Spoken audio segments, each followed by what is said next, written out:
La congresista Cecilia Chacón ha tenido la gentileza de acompañarnos esta noche aquí en Al Día, así que le damos la más cordial bienvenida. Cecilia, ¿cómo estás? ¿Qué tal? Buenas noches, gracias por acompañarnos. Muchas gracias a ti por la invitación. Bien, no son buenas épocas para el Congreso, en realidad se suman a una secuela de malas épocas, pero antes de ir al tema de la censura, que es, digamos, un asunto más de rutina y es parte de la acción del Congreso, quisiera tu reflexión respecto al tema de Michael Urtecho, a quien yo entiendo que también compartiste con él todo ese proceso en reflexión democrática, y como muchos, y mesa directiva. Yo era la primera vicepresidenta cuando Luis Alba Castro era el presidente y él era el segundo vicepresidente. Así es, desde el 2006, ¿no es así?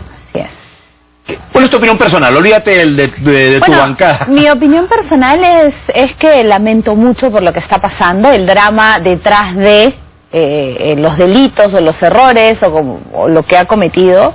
Definitivamente debe estar pasando por una situación muy complicada, muy difícil, no solamente él, sino su familia en general, sus padres, su hija, que aún es pequeña. Entonces definitivamente yo he compartido con él 7 años en el Congreso y efectivamente antes fuimos escogidos por Reflexión Democrática como candidatos propositivos para llegar al Congreso, ¿no?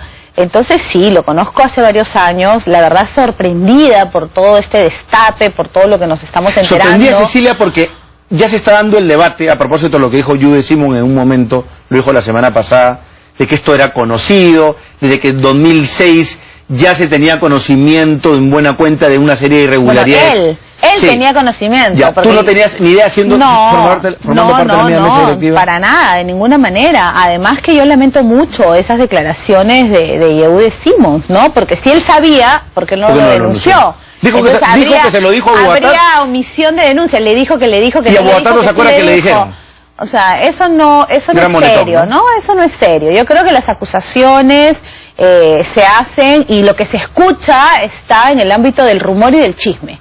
Entonces tampoco podemos nosotros hacer eso, ¿no? Yo creo que aquí hay que ser serios, tanto en manifestar las preocupaciones que tenemos como y más aún las acusaciones que hacemos, ¿no? Hay manera, digamos, la corrupción nunca se puede evitar, ni en una institución, ni en un país, ni en una sociedad. Es lamentablemente parte de los males con los que uno tiene que convivir. Hay que tratar evidentemente de atacarla, de aislarla, de generar incentivos para la no comisión de actos de corrupción. Sin embargo,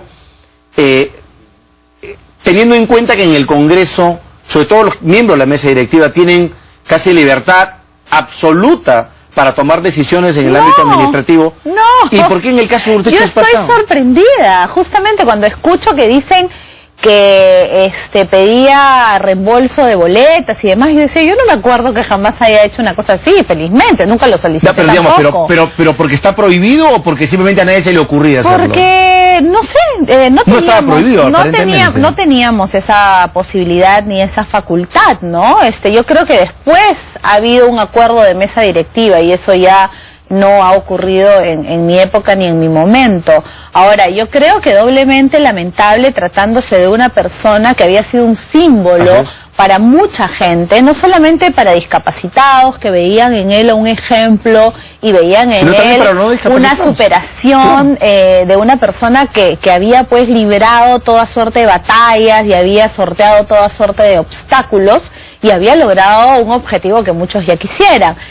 Y efectivamente para los no discapacitados también, porque un testimonio de vida, de lucha, vida, de superación y de lucha. Entonces yo lamento mucho y espero que todas las acusaciones que se den, bueno, él ya ha admitido, ya no podemos dudarlo, pero ¿no? hay irregularidades en el manejo administrativo del Congreso, Cecilia. Sí, pero los congresistas no tenemos el manejo administrativo. Yo lo sé, pero digamos, creo que ahí tendrían que hacer una evaluación para separar bien y para darle las explicaciones del caso a todos, no solamente a los mismos congresistas que estamos esperando que se nos explique qué está pasando, sino también a la ciudadanía, ¿no? Para empezar, nosotros no tenemos ningún tipo de manejo administrativo, ni siquiera el presidente lo tiene.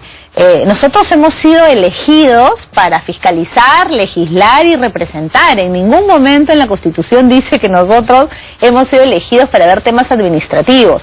Por lo tanto, eso es algo que se tiene que evaluar, que ya las personas especialistas en el tema tienen que ver el manejo. ¿Coincidirías que hay que hacer una auditoría? Bueno, siempre hay auditorías, siempre estamos siempre sí, yo tengo entendido que se han hecho varias.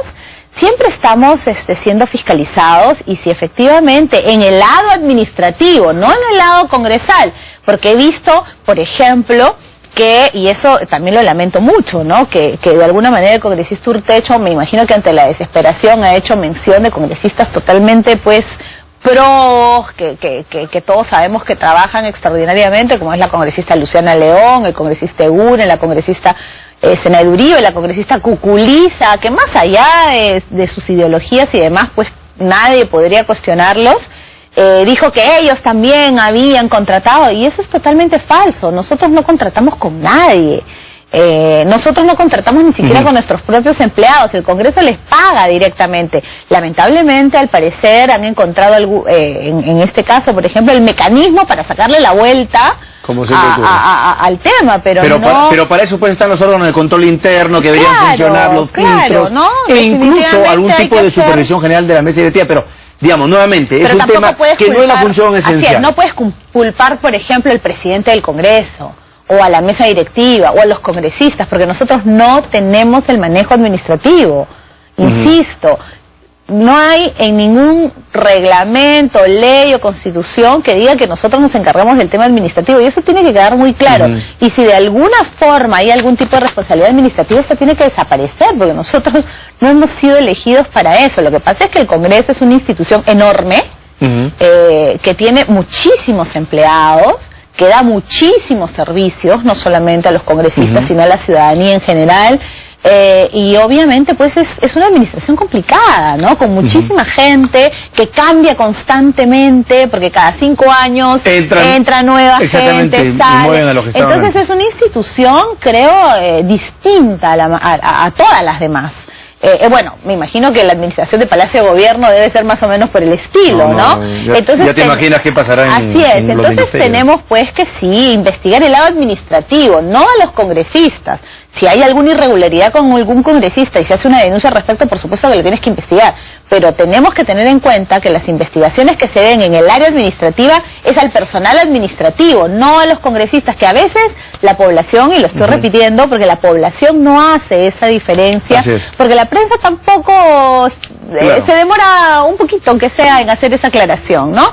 Y luego la población, con razón, no necesariamente aumenta sus dudas, sus suspicacias, sus críticas. Bueno, y de hecho la última encuesta de Datum da que considera que el Congreso está al mismo nivel de la policía y el Poder Judicial, digamos, como entidad corrupta, ¿no? Es entendible, después de todo lo que estamos viendo y las confusiones que existen, porque muchas veces el ciudadano no hace las diferencias, es entendible. Ahora, ¿tienen razón? En muchos casos no, porque claro, o sea, lo que haga un congresista o haya hecho algunas personas dentro del Congreso de actos irregulares, no significa que todo el Parlamento lo es, porque nosotros, no se olviden, tenemos una, por decirlo de alguna forma, una independencia que nos da la misma Constitución, ¿no? Nosotros no tenemos mandato imperativo, lo dice la misma Constitución, o sea, nosotros podemos opinar, decir y actuar independientemente, que es lo que hacemos, independientemente,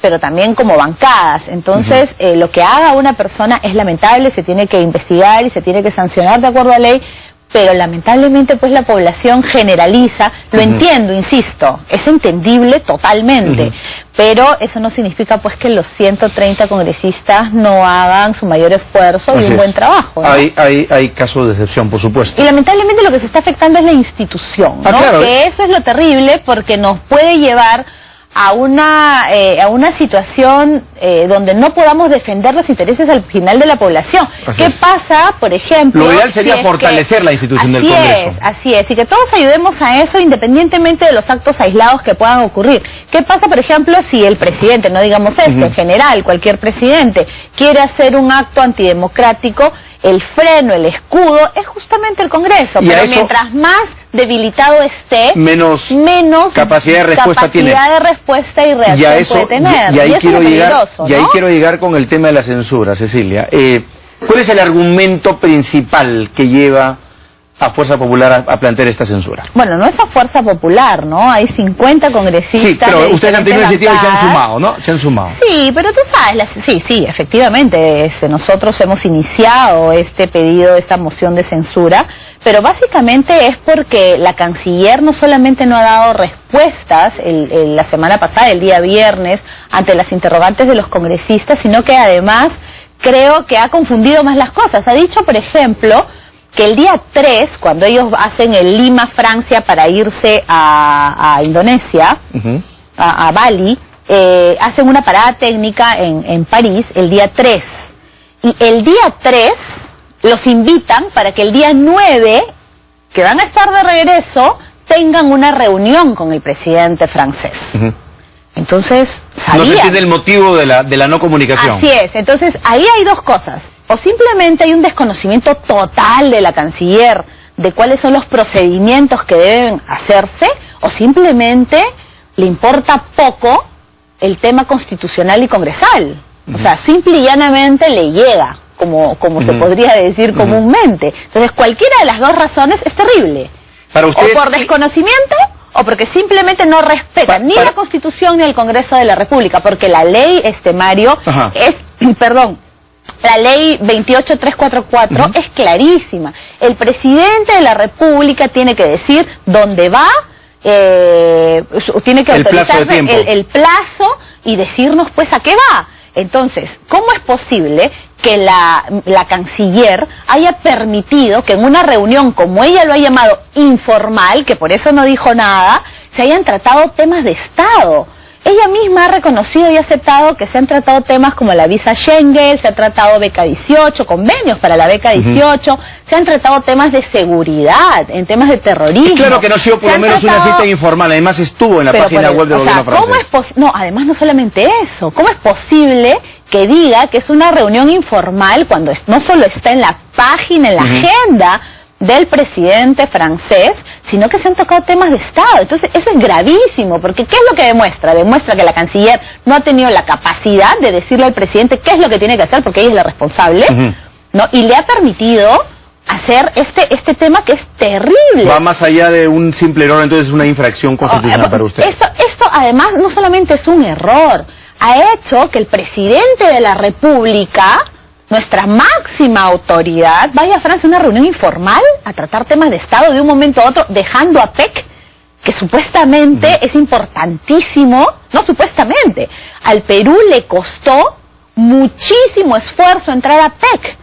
Se entró a PEC gracias a los esfuerzos que se hizo durante el gobierno del presidente Fujimori. Le duela a quien le duela. Se iniciaron los esfuerzos, por digamos, supuesto, ¿no? pero justamente el hecho de que él lo iniciara en un momento complicado, donde se logró el tema de la embajada, el rescate de Japón, donde Japón era un país que pesaba mucho en las decisiones de quién entraba, quién no entraba en el APEC.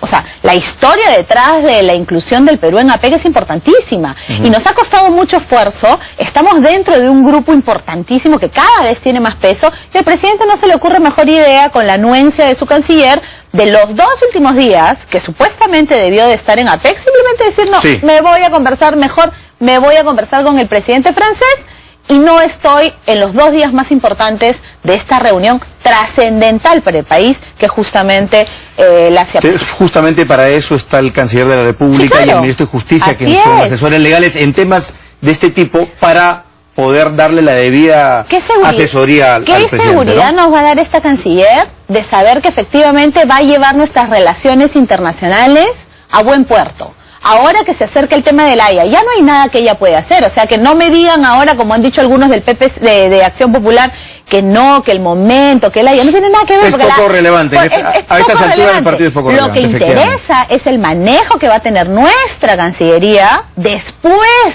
de lo que se nos diga en la Haya. Entonces, ¿qué manejo va a tener esta canciller en las relaciones bilaterales con Chile? Porque no sabemos cuál será ni la respuesta ni la reacción que se pueda tener. Yo espero que sea la mejor, pero pongámonos en todos los casos. ¿Qué seguridad nos da esta canciller? Lo mínimo que se puede hacer, como no ha renunciado, y no ha aceptado su error y su responsabilidad, porque no nos olvidemos que los ministros son los responsables de los actos que constitucionalmente hace el presidente de la República. Entonces, como no se ha querido ir dignamente, aceptando su error, entonces habrá que sacarla a través de una moción de censura. Bien, Cecilia, esperemos entonces ese debate, que entiendo va a ser este jueves, porque la votación todavía es el siguiente jueves, entiendo, porque solamente ahí va a haber debate, pero no se va a votar, claro, ¿no? se va a dar cuenta, ¿no? Okay. Se va a dar cuenta, en el reglamento del Congreso así lo establece, y esperemos pues que se pueda ver lo antes posible y se pueda tomar una decisión.